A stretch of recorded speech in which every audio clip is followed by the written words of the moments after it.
Hello viewers, இனி நம்ம பார்க்க போகிறது தி வாட்டர் மேஜிஷியன் எபிசோட் 9 பற்றி தான் பார்க்க போகிறோம். எபிசோட் 8 இல்லாததுக்கு முன்னாடி எபிசோட் பார்க்கலன்னா பிளேலிஸ்ட் லிங்க் தர மறக்காம போய் பார்த்துட்டு வாங்க. நம்ம சேனலுக்கு புதுசாக இருந்தால் சேனலை மறக்காம சப்ஸ்கிரைப் பண்ணிட்டு பாருங்க. வாங்க நம்ம ஸ்ட்ரெயிட்டாக வீடியோக்குள்ள போகலாம்.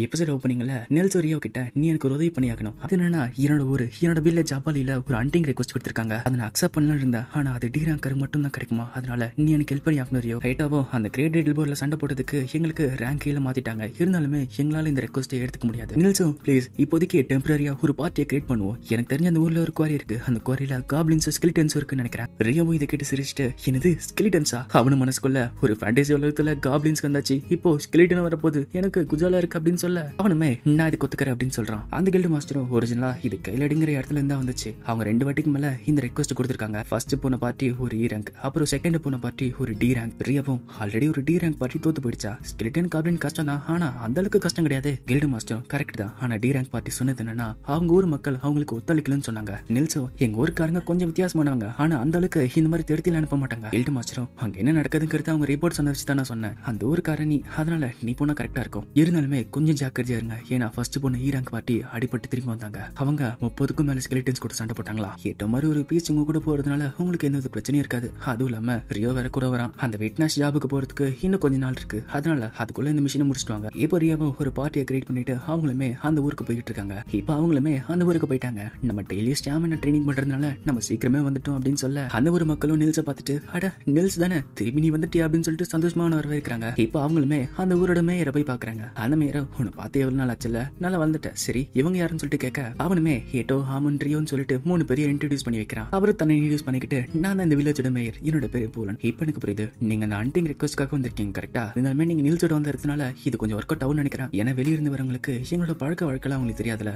நில்ஸோ பூலன் 2வது வாட்டி வந்த அட்வென்ச்சர்ஸ் நீங்க எதை ஒத்துழைக்கலன்னு சொல்லிட்டு இருந்தாங்க, என்னாச்சு அப்படி சொல்லிட்டு கேட்க பூலனும் உனக்கு வேலை வரையும் சொல்றேன். இது எப்போ ஆரம்பிச்சதுன்னா முதல்ல ஸ்கெலிட்டன் வர ஆரம்பிச்சப்பதான். ஈஸ்ட் சைட்ல இருக்க காட்டு நடுவுல திடீர்னு ஸ்கெலிட்டன் வர ஆரம்பிச்சது. காப்ளின்ஸ்ல அதுக்கப்புறம் சவுத் சைட்ல இருந்து வர ஆரம்பிச்சதுங்க. அதனால தான் ஒரு ஹண்டிங் ரெக்வஸ்ட் கில்டு கிட்ட வச்சோம். ஆனா வந்த முதல் பார்ட்டி எங்க போக கூடாதோ அந்த இடத்துக்கு போய் சண்டை போட்டாங்க. நில்சோ அப்படின்னா ஈஸ்ட் சைட் காட்டுக்குள்ள ஆழமா போயிட்டாங்க அப்படின்னு சொல்லிட்டு கேட்க அவரும் ஆமா, எங்க ரத்தம் சிந்த கூடாதோ அந்த காட்டுல போய் ரத்தம் சிந்தினாங்க. அதனாலதான் 2வது பார்ட்டி வரப்ப நாங்க அவங்கள காட்டுக்குள்ளே விடல. அவ்வளவு மாசஸ் கூட சண்டை போடுறது ஒரு பெரிய பிரச்சனை தான், ஆனா அந்த இடத்துல போய் சண்டை போடுறது அதை விட பெரிய பிரச்சனை. இங்க இருக்க கிராமத்தாளுங்களாம் எதுக்காக அந்த இடத்துக்கு போகாம இருக்காங்கன்னு உனக்கே தெரியும்ல. நில்சோ இப்ப எனக்கு புரியுது, அந்த இடத்துல ரத்தம் சிந்தனால தான் இவ்வளவு பெரிய பிரச்சனை இருக்குல்ல. ஆனா இப்ப நாங்க என்ன பேசுறோங்கிறது உங்களுக்கு சுத்தமா புரியல. நான் என்னங்கிறத வேலை வரையா சொல்றேன். ஆனது எங்க கிராமத்தோட ரகசியம். இதை சொல்லணும்னா எங்களோட கவுன்சிலோட அப்ரூவலும் எங்க வில்லேஜ் எல்டரோட அப்ரூவலும் வேணும். அதனால அது வரைக்கும் கொஞ்சம் காத்துருங்க.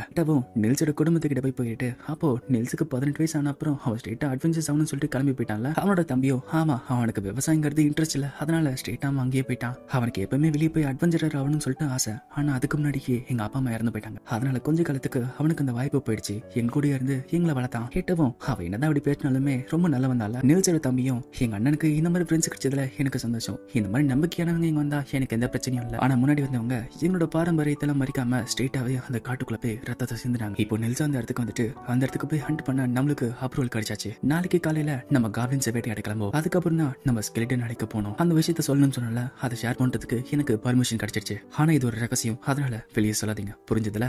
இந்த கிராமத்துல 2 ஸ்பெஷல் விஷயம் இருக்கு. ஒன்னு ஈஸ்ட் சைட்ல இருக்க காட்டுக்குள்ள வாழ்ற எங்களோட கார்டியன் பீஸ். கேட்டவும் நான் கேள்விப்பட்டிருக்கேன் ஒரு சில வில்லேஜ்ல இந்த மாதிரி கார்டியன் பீஸ் இருக்குன்னு. ஆனா அது இந்த வில்லேஜா இருக்குன்னு நினைச்சு பார்க்கல. ரியோ மனசுக்குள்ள என்னது ஒரு கார்டியன் பீஸ்டா, கேட்கவே சூப்பரா இருக்கே. நெல்சன் அந்த கார்டியன் பீஸ்ட என்னோட மேயரும் எங்களோட எல்டரும் மட்டும் தான் பாப்பாங்க. ஏன் நானுமே நேரில் அதை பார்த்தது கிடையாது. கார்டியன் பீஸ் கேட்டோன்னே ரியோ மைண்டுக்குள்ள ஒரு இமேஜினேஷன் பண்ணிட்டு இருக்கான். ஒருவேளை அந்த கார்டியன் பீஸ்ட ஒரு ஈவில் ஸ்பிரிட் கண்ட்ரோல் எடுத்து அது எல்லாரும் அட்டாக் பண்ண ஆரம்பிச்சதுன்னா அதுக்கப்புறம் இரண்டு சக்தி யூஸ் பண்ணி அப்படின்னு சொல்றதுக்குள்ள நெல்சன் நீ என்ன யோசிக்கிற எனக்கு நல்லாவே தெரியுது. ஆனா அப்படி சத்தியமா யோசிச்சு கூட பார்க்காத. ஏவோ நான் அப்பெல்லாம் யோசிக்கல. சரி இன்னொரு 2வது விஷயம் இருக்கு, நீ அது என்னன்னு சொல்லிட்டு கேட்க நெல்சன் இன்னொரு விஷயம் கோவில். அந்த விஷயத்த எங்க எல்டர் உங்க கிட்ட சொல்லுவாங்க. இப்போ அடுத்த நாள் அந்த மேயருமே இந்த இடத்துல தான் காப்ளின்ஸை பார்த்தோம், இந்த இடத்துல குழந்தைங்க விளையாட கூடாதுன்னு சொல்லியிருக்கோம், அதனால இந்த இடம் சேஃப் தான், நீங்க உங்க வேட்டையை ஆரம்பிங்க. அவங்களும் அங்க இருக்க கால் தடங்களை பார்த்துட்டு இந்த இடத்துல ஒரு காப்ளின் கூடி இருக்கலாம்னு நினைக்கிறேன். ரியோவை நோட்டீஸ் பண்ணிட்டு நம்மள ஏத்து காப்ளின்ஸ் வந்துட்டு இருக்கு, இன்னும் 5 நிமிஷத்துல இங்க வந்துருங்க. நெல்சோ அப்படின்னா மிச்சம் எல்லாத்தையும் அழிச்சிட்டு ஒண்ணு மட்டும் விட்டு வைப்போம், அது அதோட செட்டில்மெண்ட் கிட்ட போவோம், மொத்தமா இருக்கிற எல்லா காப்ளின்ஸுமே அழிச்சிருவோம்.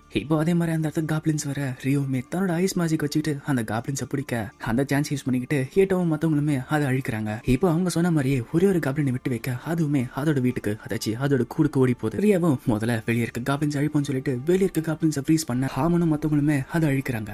ஆனா அதை அழிச்ச அப்புறம் தான் ஒரு பெரிய சத்தம் கேக்குது. அந்த குகையில இருந்து ஒரு பெரிய மான்ஸ்டர் வெளியே வருது. அங்க வந்தது ஒரு காப்ளின் ஜெனரல். அவன் நில்சோ இது கூட எப்படி சண்டை போடுறது, கிரேட் ஐடில் போர்ட்லயே அவ்வளவு சக்தி வந்ததா இருந்துச்சு அப்படின்னு சொல்லிட்டு பயப்பட ரியோ தன்னோட மேஜிக் வச்சுட்டு அது கீழே தள்ள என்ன பாத்துட்டு இருக்கீங்க அது அழிங்க அப்படின்னு சொல்ல நில்சுமே அதை கொண்டுறான். அவனும் மத்தவங்களுமே அதோட மேஜிக் சொன்ன எடுத்துக்கிட்டு சந்தோஷமா பாட்டு பாடிக்கிட்டே போயிட்டு இருக்காங்க.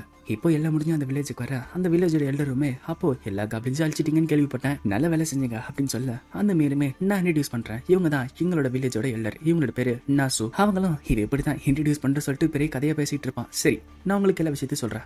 எப்பயும் மனசுக்குள்ள அந்த கார்டியன் பீஸ் கூட சண்டை போடுற மாதிரி சான்ஸ் கிடைச்சா ரொம்ப சூப்பரா இருக்குன்னு சொல்லிட்டு யோசிச்சு பார்த்துட்டு இருக்கான். நில்சம் பயங்கரமான விஷயம் யோசிச்சு பார்த்துட்டு இருக்கேன் எனக்கு தெரியுது, ஆனா அந்த மாதிரி எதுவும் பண்ணாதுப்பா.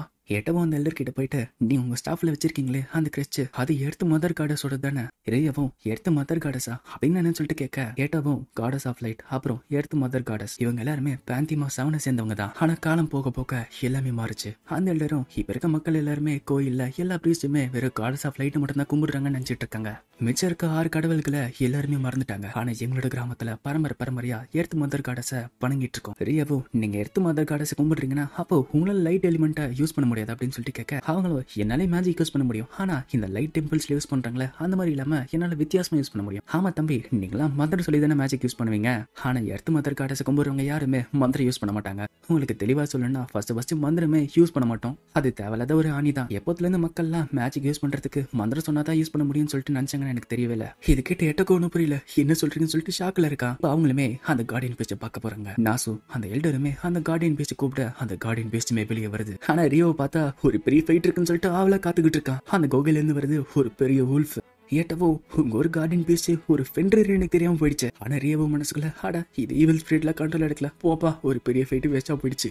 அந்த வெண்டரும் 2 ஸ்வாட்ஸ்மேன் அப்புறம் ஒரு லைட் பிரீஸ்ட் அதுக்கப்புறம் அப்படின்னு சொல்லிட்டு என்னோட பேரு நிக்குசென், நீ வாட்டர் மியூசிஷியன், உங்களை நான் என்னன்னு கூப்பிடுறது. ரியவும் தன்னை இன்ட்ரடியூஸ் பண்ணிக்க அந்த எல்டரும் என்னது எங்களோட கார்டியன் பேஸ்ட் அதோட பேரை சொல்லிச்சா, இது எப்பயுமே நடந்தது கிடையாது. அந்த நிக்குசென்ற வெண்டருமே என்னோட பேரை மனுஷங்க சொல்றதுக்கு கஷ்டப்படுவாங்க, அதனால தான் நான் எப்பயுமே சொன்னது கிடையாது. ஆனா இந்த மியூசிஷியன் ரியோ அதான உன் பேரு, உங்ககிட்ட என்னோட பேரை சொல்லாம இருக்கிறது ஒரு மரியாதை குறைவா இருக்கும்ல. நான் ஃபே ஃபோக்குன்றவங்களுக்கு ஒரு ரிலேட்டிவ் மாதிரி, அந்த மாதிரி இருக்கிற ஒரு உயிரினா என் கண்ணு முன்னாடி நீங்க இருக்கிறது எனக்கு ஒரு வரப்பிரசாதம் தான். ரியோ மனசுக்குள்ள சேரா என்கிட்ட சொன்னால ஃபேரி கிங்க்கு என்ன ரொம்ப பிடிச்சிருக்குன்னு சொல்லிட்டு ஒருவேளை ஃபேரிக்கு சம்பந்தப்பட்ட எல்லாருக்குமே என்ன ரொம்ப பிடிக்குமோ. ரியாவோ அப்படியா உங்க முன்னாடி இருக்கிறதுமே ரொம்ப சந்தோஷம் தான். அந்த ஃபெண்டரை சிரிச்சிட்டு நீங்க என் முன்னாடி வந்ததுக்கு நான் தான் உங்ககிட்ட நன்றி சொல்லணும். நான் இன்னும் ஒரு 20-30 வருஷம் தான் இருப்பேன், ஆனா நீங்க என் முன்னாடி வந்தது ஒரு 10,000 வருஷம் வாழ்ந்த மாதிரி எனக்கு சந்தோஷமா இருக்கு. நாசோ இந்த மாதிரி ஒரு பெரிய கெஸ்ட்டை கூட்டு வந்ததுக்கு ரொம்ப நன்றி. இது கேட்ட அந்த வில்லேஜ் எல்லாரும் மத்தவங்களும் வாயை பொழுது போயிட்டு இருக்காங்க. ரியோ யாருப்பா நீன்னு சொல்லி கேட்டுட்டு இருக்காங்க. அந்த ஃபெண்டரும் சரி நீங்க வேட்டையாடு தானே வந்தீங்க, அந்த கோயிலுக்கு முன்னாடி 30 இருக்கு, அதனால அதுங்களை நான் பிடிச்சி வச்சிருக்கேன். அது கூடவே ஒரு பவர்ஃபுல்லான ஒண்ணுமே உள்ள இருக்கு, நீங்க அந்த 30 அழிச்சப்பறம் சொல்லுங்க நான் அது வெளியே விடுறேன். இப்போ அந்த கோவில போயிட்டு எட்டவுமே தன்னோட பவர் யூஸ் பண்ணிட்டு அந்த ஸ்கெலிட்டன் அடிக்கிறான். இப்போ அந்த கதவை திறக்க உள்ள ஒரு பெரிய ஸ்கெலிட்டன் உட்காந்துட்டு இருக்கு. எட்டவும் ஒரு ஆர்ச் ஸ்கெலிட்டனா ரியவும் ஐஸ் கிரேட் ஹேமர் அப்படின்னு சொல்ல அவங்க வச்சிட்டு இருக்க பாலுமே ஒரு ஹேமரா மாறுது. நான் என்னோட மேஜிக் வச்சுக்கிட்டு அதை ஒரு இடத்துல நிக்க வைக்கிறேன், நீங்க அந்த ஹேமர் வச்சுக்கிட்டு அதை வீக் ஆக்குங்க. கார்டியன் பிஸ்டுக்கு சிக்னல் கொடுக்கணும்ல நானே கொடுக்குறேன். ஐஸ் ஃபிளவர் அப்படின்னு சொல்ல வானத்துல போய் அந்த ஐஸுமே வெடிக்க அந்த ஃபெண்டருமே பார்த்து அழகா இருக்கு அப்படின்னு சொல்லிட்டு அதை ரிலீஸ் பண்ணுது. இப்போ அந்த ஸ்கெலிட்டனுமே அவங்க நெருங்கி வர ரியோவுமே அந்த தரையை ஐஸ் ஆகிட்டு அதை வழுக்க வைக்கிறான். அதுவும் கீழே விழ அவங்களுமே அந்த ஹேமர் வச்சுக்கிட்டு அதை வீக் ஆக்குறாங்க. திருப்பி அது எழுந்து நிக்க திருப்பியுமே அது கீழே விழ அவங்களுமே வீக் ஆக்குறாங்க. ரியவோ இப்போ நீ நின்றுட்டு இருக்கிறது ஒரு ஷீட் ஆஃப் ஐஸ், நீ ஒரு ஹைட்ரோஜன் மாலிகுல் சாதாரண ஒரு எலும்பு, அப்போ தடிக்கு தானே விழுவ. நெல்சன் கதை முடிஞ்சது சொல்லிட்டு கழுத்துல வைக்க அந்த மான்ஸ்டருமே அங்கேயே அழிஞ்சு போகுது. அந்த எல்டருமே இந்த கோயிலுல நானே போனதுக்கு இதுன்னு சொல்லிட்டு உள்ள போய் பாக்குறாங்க. உள்ள போனா எப்படி இந்த டஞ்சன் உள்ள லியோனாரா ஒரு பொருள் எடுத்தாலோ அதே மாதிரி அங்க ஒரு ஜுவல் அங்க இருக்கு, ஆனா அதுவுமே உடஞ்சு போய் காணாம போயிருக்கு. அந்த எல்டரும் நம்மளோட பழைய பிரீஸ்ட் என்கிட்ட சொல்லியிருக்காங்க இந்த கோயிலுள்ள ஜொலிக்கிற ஒரு ஜுவல் இருக்குன்னு சொன்னாங்க, ஆனா ஒரு நாள் அது இருட்டாகி உடஞ்சு போயிடுச்சுன்னு சொன்னாங்க. இருந்தாலுமே இந்த கோயிலுக்குள்ள எங்கிருந்தோ ஏதோ ஒரு பவர் வந்துட்டு இருக்குன்னு சொன்னார். அப்புறம் தான் இந்த கோயில் தான் அதோட சோர்ஸ் நம்மளுக்கு தெரிய வந்துச்சு. அதுவும் இல்லாம நம்மளுக்கு இன்னொரு ப்ரூஃபா இதை தேடி காப்ளின்ஸுமே வர ஆரம்பிச்சதுங்களா. ரியவும் அப்படின்னா அந்த காப்ளின் அட்டாக்ல தான் நில்சோட அப்பா அம்மா இறந்து போயிருப்பாங்களா. அந்த எல்டரும் அந்த காப்ளினோட செட்டில்மெண்ட் எங்க இருக்குன்னு எங்களால கண்டுபிடிக்க முடியல, ஆனா நீங்க 4 பேர் அதை கண்டுபிடிச்சிங்க. ஒருவேளை அந்த காப்ளின்ஸுக்குமே இந்த கொகையில இருந்து தான் பவர் போயிருக்குமோ என்னமோ.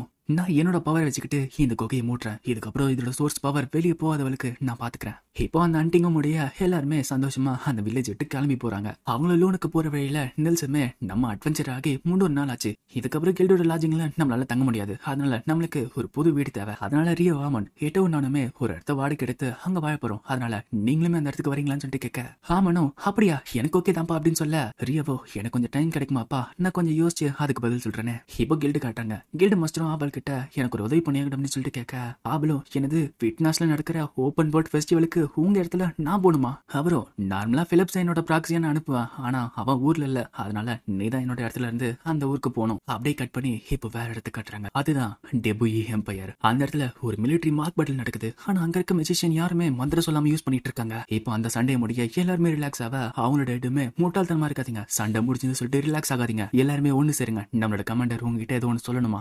அங்க ஒரு பொண்ணு வந்துட்டு எல்லாருமே உங்களோட ட்ரில்ஸ்ல கரெக்டா இருந்தீங்க, எல்லாருமே நல்லாவே இம்ப்ரூவ் ஆயிட்டீங்க, ராஜாவோட ஆர்டர் படி நானும் லெப்டினன்ட்டும் விட்டுநாசிக்கு போறோம் நாளைக்கு, அது கிங்டம் ஆஃப் நைட்ல இருக்கு, நாங்க வரதுக்கு 2 மாசம் மேல ஆகும், நான் போன அந்த டைம்ல நிறையவே இம்ப்ரூவ்மெண்ட் நான் பார்க்கணும், புரிஞ்சதுல?